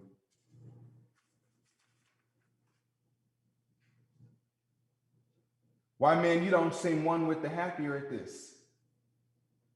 Oh, yes, I am, but... Confound your butts. You never hear anything that would make another man bless himself, but you immediately damn it with a butt. Why, Jack, don't you think there's something forward, something indelicate in this haste to forgive? I have not patience to listen to you. Thou art incorrigible, so say no more on the subject. I must go to settle a few matters. Let me see you before 6, remember, at my lodgings. A poor industrious devil like me who has had to toil and drudge and plot to gain my ends but am at last disappointed by other people's folly. May in pity be allowed to swear and grumble a little. But a captious skeptic in love, a slave to fretfulness and whim, who has no difficulties but of his own creating, is a subject fit more for ridicule than compassion.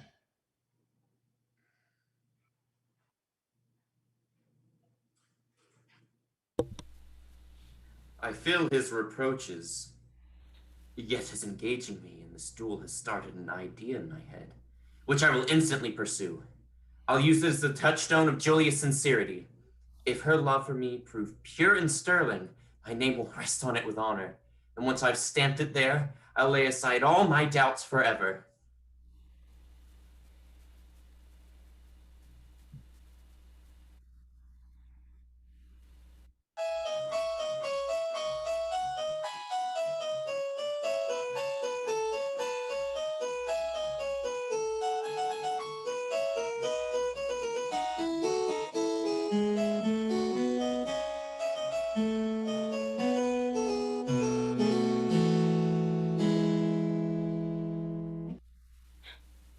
How this message has alarmed me. What dreadful accident can he mean? Why such charge to be alone? Oh, Falkland, how many unhappy hours, how many tears have you cost me?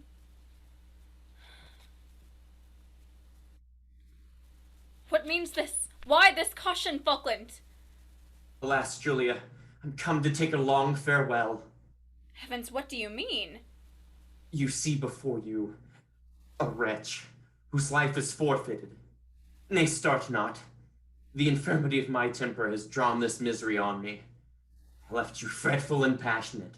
An untoward accident drew me into a quarrel so that I must fly this kingdom instantly. Oh, Julia, had I been so fortunate to have called you mine entirely before this mischance had fallen on me, I should not so deeply dread my banishment. My soul is oppressed with sorrow at your misfortune. My heart has long known no other guardian. I now entrust my person to your honor. We will fly together. When safe from pursuit, my father's will may be fulfilled, and I receive legal claim to be the partner of your sorrows and tenderest comforter. Oh, Julia, I'm bankrupt in gratitude, yet the time is so pressing. Would you not wish some hours to weigh the advantages you forego, and what little compensation poor Falkland can make you besides his solitary love? I ask not a moment. No, Falkland, I have loved you for yourself. And if I now more than ever prize the solemn engagement which so long has pledged us to each other. But let us not linger. Perhaps this delay It will be better I should not venture out again till dark. Yet it grieves me to think of what numberless distresses press heavy on your gentle disposition. Perhaps your fortune may be forfeited by this unhappy act. I know not whether 'tis so, but sure that alone can never make us unhappy. The little I have will be sufficient to support us, and exile should never be splendid. Aye, but in such an abject state of life, my wounded pride may perhaps increase the natural fretfulness of my temper, till I become a rude, morose companion, beyond your patience to endure. If your thoughts should assume so unhappy a bent, you will the more want some mild and affectionate spirit to watch over and console you, one who, by bearing your infirmities with gentleness and resignation, may teach you so to bear the evils of your fortune. Oh, Julia, I've proved you to the quick, and with this last worthless device, I throw away all my doubts. How may I plead to be forgiven for this last worthless effect of my captious, unsatisfied temper? Has no such disaster happened as you related? I am ashamed to own it was pretended, yet in pity, Julia, do not kill me with resenting a fault which never can Oh, be. Falkland, that you are free from a crime which I before feared to name, heaven knows how sincerely I rejoice. But that your cruel doubt should have so sorely wrung my heart gives me now a pang more keen than I can express. By heavens, Julia! Such a year of trial! I now see it is not in your nature to be content or confident in love. With this conviction, I never will be yours. Nay, but Julia, by my soul and honor, But if— one word more. I shall pray for your happiness with the truest sincerity. All I request of you is that you yourself reflect upon this infirmity, and when you number up the many true delights it has deprived you of, let it not be your least regret that it lost you the love of the one who would have followed you in beggary through the world.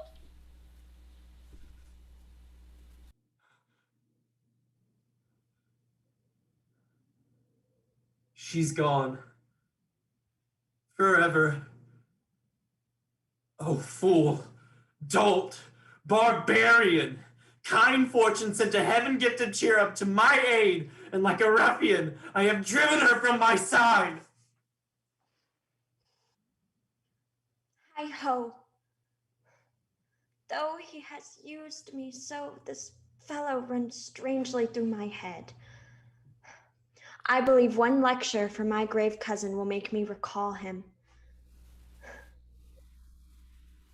Oh, Julia, I am come to you with such an appetite for consolation. Lud, child, what's the matter with you? You've been crying. I'll be hanged if that Falkland has not been tormenting you. You mistake the cause of my uneasiness. Something has flurried me a little.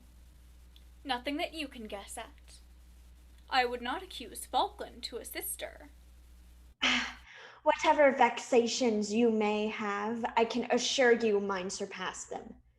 You know who Beverly proves to be?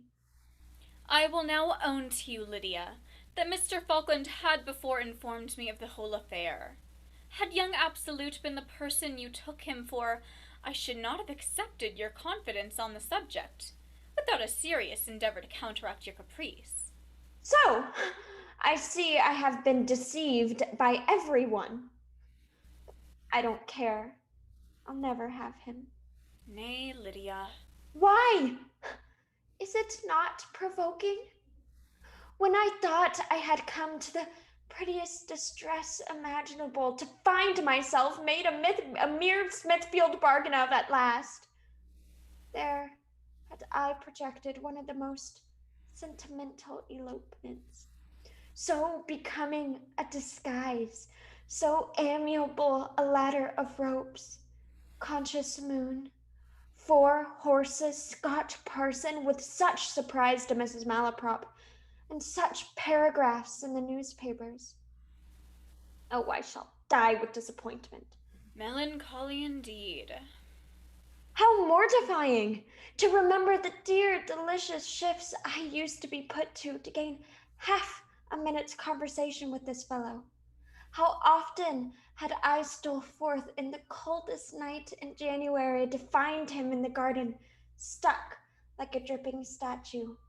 There would he kneel to me in the snow and sneeze and cough so pathetically, he shivering with cold and I with apprehension. And as the freezing blast numbed our joints, how warmly would he press up against me to pity his flame and glow in mutual ardor. Ah, Julia, that was something like being in love. If I were in spirits, Lydia, I should chide you only by laughing heartily at you. But it suits more the situation of my mind at present, earnestly to entreat you not to let a man who loves you with sincerity suffer that unhappiness from your caprice, which I know all too well caprice can inflict. Oh, Lud, what has brought my aunt here? So, here's fine work. Here's fine suicide, parricide, and simulation going on in the fields, and Sir Anthony not to be found to prevent the antistrophe. For heaven's sake, madam, what's the meaning of this? Oh, that gentleman can tell you. 'Twas he enveloped the affair to me. Will you, sir, inform us? Ma'am, I should hold myself deficient in every requisite that forms the man of breeding, if I delayed a moment to give you all the information in my power to a lady so deeply interested in the affairs. But quick, Quick, sir. True, ma'am. As you say, one should be quick in these divulging matters of this nature. For should we be tedious, perhaps while we are flourishing on the subject, 2 or 3 lives may be lost. Oh, patience! For heaven's sake, madam, would you tell us what is the matter? Why, murder's the matter. Slaughter's the matter. Killing's the matter. But he can tell you the perpendiculars. Oh. Then prithee, sir, be brief. Why, as to murder, I cannot take it upon me to say. As to slaughter or manslaughter, that'll be as the jury finds it. But who, sir, are engaged in this? My master, ma'am, my master. I speak of my master. Oh, heavens, Captain Absolute. Oh, to be sure, you're frightened now. But who is there besides Captain Absolute? Squire Acres and Squire Falkland. Do, ma'am, let us instantly endeavor to prevent mischief. Oh, fie. It would be very inelegant in us. We should only participate things. Ah, do, Mrs. Ant, save a few lives. They are desperately given, believe me. And above all, there's that bloodthirsty Philistine, Sir Lucius O'Trigger. Sir Lucius O'Trigger. Oh, mercy. What are we to do, madam? Why, fly with the utmost felicity, to be sure to prevent mischief. Here, friend, you can show us the place. If you please, ma'am, I will conduct you. David, do you look for Sir Anthony? Come, girls, this gentleman will exhort us. Come, sir, you're our envoy. Lead the way, and we'll proceed. You're sure you know the spot? I think I can find it, ma'am. And one good thing is we shall hear the report of pistols as we draw near. So we can't, well, miss them. Oh, never fear, man, never fear.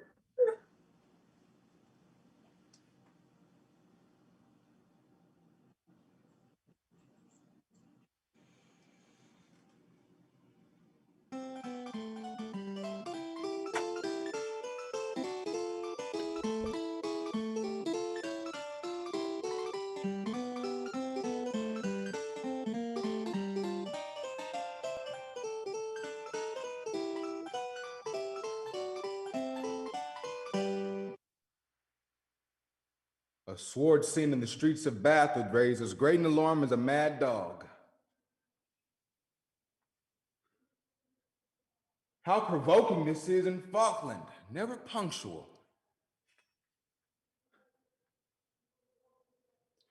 I shall be obliged to go without him at last.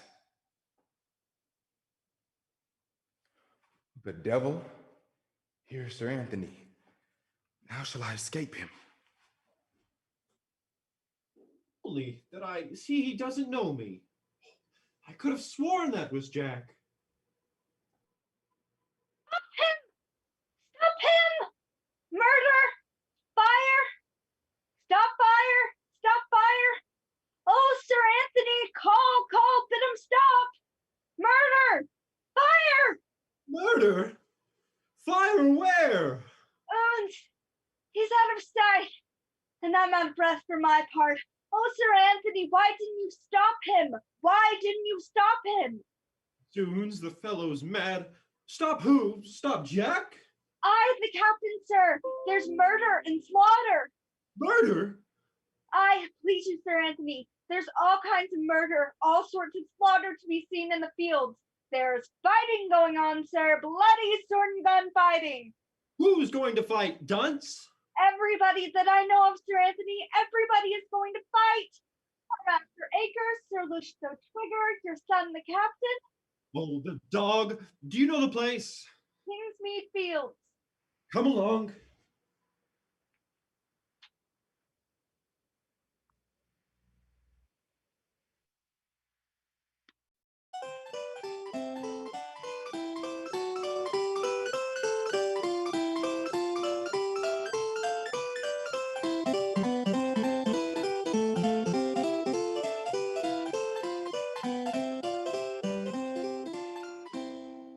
By my Valorvin, Sir Lucius, 40 yards is a good distance. Nonsense! 3 or 4 feet between the mouths of your pistols is as good as a mile. Zoom, Sir Lucius. We might as well fight in a sentry box. I tell you, the farther off he is, the cooler I shall take my aim. Well, the gentleman's friend and I must settle that. But tell me now, Mr. Akers, in case of an accident, is there any little will or commission I could execute for you? I am much obliged to you, Sir Lucius, but I don't understand. Well, there's no being sought at without a little risk, and if an unlucky bullet shall carry a quietus with it, I say it will be no time then to be bothering you about family matters. A quietus? For instance now, if that should be the case, would you rather be pickled and sent home? Or would it be the same to you to lie here in the Abbey? You know, I'm told there's very snug lying in the Abbey. Pickled? Snug lying in the Abbey? Odds trimmers! Sir Lucius, don't talk so. Pray now, how will you receive the gentleman's shot? Holy foils and files. I practiced that. There, Sir Lucius.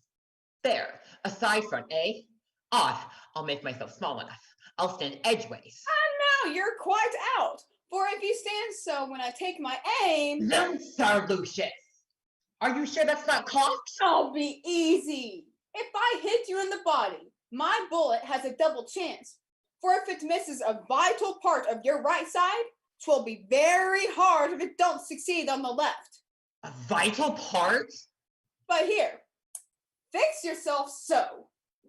Let him see the broad side of your full front. There! Now a ball or two may pass clean through you and never do any harm at all. Clean through me? A ball or two clean through me? Oh, sir, they don't mean to disappoint. Ah, no faith. I think I see them coming. There are two of them indeed, Sir Lucius. Eh? Well, let them come, eh? We won't run. Run! Oh, what the devil's the matter with you? Nothing, my dear friend, my dear Sir Lucius. But I don't feel quite so bold somehow as I did. Oh, fie! Consider your honor. True, my honor. Do, Sir Lucius, edge in a word or two every now and then about my honor. Well, here they're coming. Sir Lucius, if I wasn't with you, I should almost think I was afraid. If my valor should leave me, valor will come and go. Well then, pray, keep it fast while you have it. Sir Lucius, I think it is going. Yeah, my valor is certainly going. I feel it sneaking off, oozing out, as it were, at the palms of my hands. Your honor. Here they are. Oh, mercy. That I was safe at Claude Hall, or could be shot before I was aware, or... Gentlemen, you're most obedient. What, Captain Absolute? So, I suppose, sir, you come here, just like myself, to do a kind office first for your friend, then to proceed to business on your own account? What, Jack? My dear Jack? My dear friend? Marquis Bob, Beverly's at hand. Mr. Akers, I don't blame your saluting the gentleman civilly. Mr. Beverly, if you'll choose your weapons, the captain and I will measure the ground. My weapons, sir. Odds life, Sir Lucius. I'm not going to fight Mr. Falkland. These are my particular friends. What? Sir, do you not come here to fight, Mr. Akers? Not I upon my word, sir. Well, that is mighty provoking. But I do hope, Mr. Falkland, as there are 3 of us come on purpose for this game, that you won't be so cantankerous as to spoil the party by sitting out. Hold. Fight to oblige, Sir Lucius Falkland. Nay, if Mr. Akers is so bent on the matter. Oh no, Mr. Falkland. No. I'll bear my disappointment like a Christian. Look-ye, Sir Lucius, there's no occasion at all for me to fight. Observe me, Mr. Akers. I must not be trifled with. You have certainly challenged somebody, and you came here to fight him. Now, if that gentleman is willing to take his place, I can't see by my soul why not. Why, no, Sir Lucius. I tell you, 'tis one Beverly I've challenged. A fellow, you see, that dare not show his face. If he were here, I'd make him give up his intentions directly. Hold, Bob. Let me set you right. There is no such person as Beverly. The person who assumed that name is before you, and as his intentions are the same in both characters, he is ready to support them in whatever way you please. Well, this is lucky. Now you have the opportunity to fight. To what? To quarrel with my dear friend Jack Absolute? Not if he were 50 Beverlys. Zoom, Sir Lucius. You would not have me so unnatural. Mr. Aker, your valor has oozed away with a vengeance. Not in the least. Holy friends and defenders, I will be your second with all my heart. And if you should get to quietus, you may command me entirely. I'll get you snug lying in the abbey here, or pickle you and send you over to Blunderbuss Hall or anything of the kind with the greatest pleasure. You are little better than a coward. You are beneath my notice. No, Sir Lucius. You can't have a better second than my friend Akers. He is a most determined dog. Known in the country as Fighting Bob, he generally kills a man a week, don't you, Bob? At home. Well then, sir, 'tis we must begin. So come out, my little counselor, and ask the gentleman whether he will resign the young lady without forcing you to proceed against him. Come on then, sir. Since you won't let it be an amicable suit, here's my reply. Knock him down, sweet Sir Anthony! Knock 'em all down! Put up, Jack, put up, or I shall be in a frenzy. How can you win a duel, sir? Faith, sir, that gentleman can tell you better than I. 'Twas he who called on me. You know I serve his majesty. Here's a pretty fellow. I catch him going to cut a man's throat, and he tells me he serves his majesty? Then how durst you draw the king's sword against one of his subjects? Sir, I tell you, that gentleman called me out without explaining his reasons. Gad! Sir, how came you to call my son out without explaining your reasons? Your son, sir, insulted me in a manner in which my honor could not brook. Zoons! Jack, how durst you call this gentleman out in a manner which his honor could not brook? Come, let's have no honor before ladies. Captain Absolute, how could you affright us so? Here's Lydia has been terrified to death for you. For fear I should be killed or escape, ma'am. Nay, no delusions to the past. Lydia is convinced. Speak, child. With your leave, ma'am, I must put in a word here. I believe I can interpret the young lady's silence. Now, Mark! What is it you mean, sir? Oh, come, Delia. Now's not the time to be trifling. We must be serious now. 'Tis true, sir, and your reproof bids me to offer this gentleman my hand and solicit the return of his affections. My little angel. Say you so?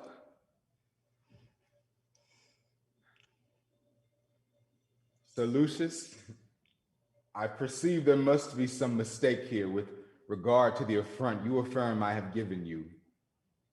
I can only say that it could not have been intentional. And as you must be convinced that I should not fear to support a real injury, you shall now see that I am not ashamed to atone for an inadvertency. I ask your pardon. But for this lady, while honored with her approbation, I'll support my claim against any man whatever. Well said, Jack, and I'll stand by you, my boy. Mind, I give up all my claims. I make no pretension to anything in this world. And if I can't get a wife without fighting for her, by my valor, I'll live a bachelor. Captain, an affront so handsomely acknowledged becomes an obligation. And as for the young lady, if she chooses to deny her own handwriting, here. Oh, he will dissolve my mystery. Sir Lucius, perhaps there is some mistake. Perhaps I can illuminate. Old gentlewoman, don't interfere where you have no business. Miss Languis, are you my Delia or not? Indeed, Sir Lucius, I am not. Sir Lucius O'Trigger, ungrateful as you are, I own the soft impeachment. Pardon my blushes. I'm Delia. You, Delia? Be easy. What a barbarous Van Dyke! Those letters are mine. When you are more sensible of my benignity, perhaps I might be brought to encourage your addresses. Miss Malaprop, I am extremely sensible to your condescensions, and whether you or Lucy have put this trick on me, I am equally beholden to you. And to show you that I am not ungrateful, Captain Absolute, since you have taken that lady from me, I'll give you my Delia into the bargain. I am much obliged to you, Sir Lucius, but here's my friend fighting Bob unprovided for. Little valor. Here, will you make your fortune? Holy spots and wrinkles. No. But, give me your hand, Sir Lucius. Forget and forgive. But if ever I give you the chance of pickling me again, say Bob Acres is a dunce. That's all. Come, Mrs. Malaprop. Don't be cast down. You are in your bloom yet. Oh, Sir Anthony. Men are all barbarians. Julia, how may I sue for what I so little deserve? I presume, yet hope is the child of penitence. Oh, Falkland, you have not been more faulty in your unkind treatment of me than I am now in wanting inclination to resent it. As my heart honestly bids me place my weakness to the account of love, I should be ungenerous not to admit the same plea for yours. Now I shall be blessed. Going on here? So you have been quarreling too, I warrant. Come, Julia, I have never interfered before, but let me have a hand in the matter at last. All the faults I have ever seen in my friend Falkland seem to proceed from what he calls the delicacy and warmth of his affection for you. There, Julia, marry him directly. You'll find he'll mend surprisingly. Come, everyone. I hope there's no dissatisfied person here today. As for I myself have been disappointed, it will be very hard if I don't get the satisfaction in seeing other people succeed better. You are right, Sir Lucius. So, Jack, I wish you joy. Mr. Falkland, the same. Ladies, come now, to show I am neither vexed nor angry. I'll order the fiddles in half an hour to the new rooms, and I insist on your all meeting me there. Gad, sir, I like your spirit. And at night, we single lads will drink a health to the young couples. And the husband of Mrs. Malaprop. Our partners are stolen from us, Jack. I hope to be congratulated by each other. Yours for having checked in time the errors of an ill-directed imagination, and mine for having reformed the unhappy temper of one who tortured the heart he ought to have adored. Well, Falkland, we both have tasted the bitters as well as the sweets of love. With this difference only, you always prepared the bitter cup for yourself, while I was always obliged to me for it. Hey, Mr. Modesty. But come, no more of that. Our happiness has now been earned. Then let us study to preserve it so.